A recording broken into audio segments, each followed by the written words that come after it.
The Edgar Cayce Handbook for Creating Your Future.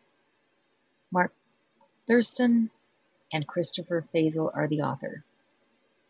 Principle 6. Truth is a growing thing. The challenge to recognize truth in this world around us is not new, even in Cayce's time, which was not so far removed from our own.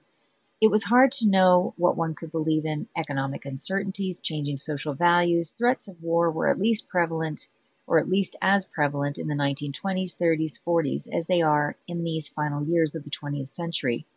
Just like us, the people who came to Cayce wanted desperately to be able to believe in something, to know the truth. Some of these people needed more accurate descriptions of their physical ailments, problems that until then had only been misdiagnosed. Others wanted a more reliable understanding of vocational or interpersonal difficulties. Many came seeking facts about spiritual development, but all of them probably sensed this one principle. We require truth in order to grow into a better future. Western civilization is based largely on the importance of truth. Our legal system, the social contract that binds us as people, is devoted to the twin ideals of truth and justice. Each witness in our courts must solemnly swear to be honest when offering testimony, promising to speak only the truth. The very symbol of our judicial system is that of a blindfolded woman carrying a scale. Thus, blind to preconceptions or vested interests, Lady Justice is able to pass judgment based solely on the impartial, objective scale of truth. The scale of truth is an age-old symbol. According to the mysterious lore of the ancient Egyptians, at death, each soul entered the hall or the judgment hall of Osiris, the Egyptian gods who ruled the abode of the blessed, which is otherwise known as a place of paradise. All souls destined to enter the realm of Osiris became the rest of the underworld, was inhabited by soul-devouring monsters. However, not everyone was awarded entry. First, a soul had to proclaim its innocence of crime. As an individual entering the afterlife pleaded its case. Its heart was weighed on a scale against the feather of truth. If the heart was not truthful, the soul did not pass, and the unhappy Egyptian faced a dreadful fate. From that distant myth, we can trace the ideal and pursuit of truth as it marched through all the eras of human history. Unfortunately, this quest was sometimes sacrificed when it confronted a worldly power with its own biases. For example, in the 16th century, Galileo was forced to recant his astronomical observations, truths that he had ascertained with a new invention, the telescope. The Catholic Church found his ideas threatening and was prepared to send the scientific pioneer to an early death. Hundreds of years later, the Nazi regime ridiculed Einstein's theory of relativity and eventually put a price on the scientist's head. But today, Einstein's theory is universally accepted as scientific truth. The Church, too, recently reversed its condemnation of Galileo, in effect admitting its error. What is truth? The philosophical riddle has puzzled the mind since humanity first developed the ability to think and question. Sometimes, however, the question has been posed not by sincere seekers, but by doubters. For example, Jesus said to Pontius Pilate, "I came into this world to bear witness to truth. Everyone who belongs to the truth listens to my voice." Pilate asked him, "What is truth?" John 18:37-38. But he then showed his own cynical bias by failing to wait for an answer. Instead, he hurriedly concerned himself with the functions of his office, and the answer was not forthcoming. Cayce pointed out that because of Pilates' impatience, the world lost a great opportunity to understand the truth more fully. Rather than wait for a wise man or a woman to pronounce the truth, contemporary seekers turned to scientific inquiry for validation. Ideas once articulated by Galileo and Einstein are now accepted because they've been proved by repeated observation and hold up to controlled experimentation. Such an approach has proved to be highly effective in identifying physical truth. But the human soul thrives in realms beyond the material. We need to be equally diligent in investigating other kinds of questions. How can we determine the truth of a human heart? What values and characteristics are most true to the human spirit? What is our true mission on the earth? These questions are elusive and also susceptible to criticism. As soon as we move beyond the physical domain, it becomes tempting to say, it's all subjective. Every person must arrive at his or her own answers. A youth was confronted with these more subtle questions of truth one sleepy afternoon during a high school English class. He was asked to read a piece of romantic poetry, and the words flowed together easily as he recited the poem aloud. The sense of the poem was this: while sitting underneath a tall oak tree, the poet had felt the presence of God. The poem was merely a tribute to the beauty of the tree and its creator. No one in the class had felt very inspired by this poetic reading, and it had done little to dissipate the lethargy of that long school day afternoon. Then the teacher posed a very unusual question to the class. "Is the poem true?" he asked. He proceeded to orchestrate a marvelous Socratic dialogue with his students, exploring the nature of truth. Skillfully, he steered his young minds on a collision course with the one question: can a poet sitting under a tree discover truth just as readily as a scientist can? At first the class was quick to say no. Then the young man who had read the poem aloud, who had perhaps experienced it more deeply that afternoon than his classmates, had conceded, "Maybe the poet can find truth, but there's no way to test it, so we could never be sure." But the words that lodged permanently in the youth's mind were his teacher's closing remarks. "Just remember," the teacher said, "there are other means to truth besides the laboratory." For the young man, this afternoon's English class became a rare mind-expanding episode and helped to influence the direction of his life. For he had been confronted with a new question. If truth is more than just provable fact, then what is it? Truth is a growing thing. Many people wrestling with these same questions came to Edgar Cayce for answers. Often his readings define truth as a growing thing. There are two ways to interpret this rather poetic definition. One is that truth itself is forever changing. Yesterday's truth is different from today's, which will in turn be different from tomorrow's. Unfortunately, this kind of relativism can lead to sophistry. The sophists were ancient Greek philosophers who argued that all truths, including values, are relative and therefore meaningless. For them, the very quest for truth and value was also meaningless. Obviously, this attitude is not what Cayce intended. As we change and develop, certain truths become more relevant than others. But in spite of this flexible approach, Cayce always insisted that truth is indeed ever the same. A second interpretation recognizes that truth is a growing thing because it generates growth. As an analogy, one might say that lawn fertilizer is a growing thing. However, the fertilizer itself doesn't grow, it promotes growth. The Cayce philosophy focuses more on this second interpretation. Truth is the divinely inspired impulse toward growth, moving each soul toward the fulfillment of its destiny. Even though truth can sometimes make one uncomfortable, but that's the way growth works. To change and develop often means to be stretched. The old ways do not surrender easily. They resist when accepting the truth requires a new outlook or a new way of acting. Yet despite the discomfort that may accompany the truth, something in us wants and appreciates it. For example, think about your deepest friendships. Aren't they the ones in which truth and honesty flow freely? Isn't your best friend the one who can tell you the truth, even when it makes one or both of you uncomfortable? In close relationships, the commitment is to each other's growth, and even when the truth hurts, it can be offered with loving support. How can we recognize truth? Many wars have been fought over the issue of truth. Consider, for example, 17th century Europe, which Joseph Campbell characterizes as a world of madmen flinging the Bible at one another. French Calvinists, German Lutherans, Spanish and Portuguese inquisitors, Dutch rabbi, and miscellaneous others. Creative mythology. In the midst of this free-for-all of religious war, Benedict Spinoza, a Jewish philosopher, boldly affirmed that God's truth can be found not in a book, but in the human heart and mind. His words were condemned at the time as having been forged in hell by a renegade Jew and the devil. A more current example of the mad war over truth may be found in the city of Beirut, where Christians, Muslims, and Jews continue to slaughter one another, each in the name of the same God. In such an impassioned and cacophonious world, how can you hope to get a sense of the truth Cayce described in his readings, the kind that will help you grow and build a healthy future? Fortunately, there is a way to determine truth. As a growing thing, it generates attitudes and actions that are constructive. In other words, jealousy, malice, hatred, and backbiting are not the fruits of the spirit of truth. If these characteristics are present, then the person, group, or movement that displays them has lost the spirit of truth regardless of its slogans, banners, or doctrine. The spirit of truth generates patience, love, fellowship, and kindness. For these attitudes tend to build up rather than tear down. What's more, they build things that are lasting.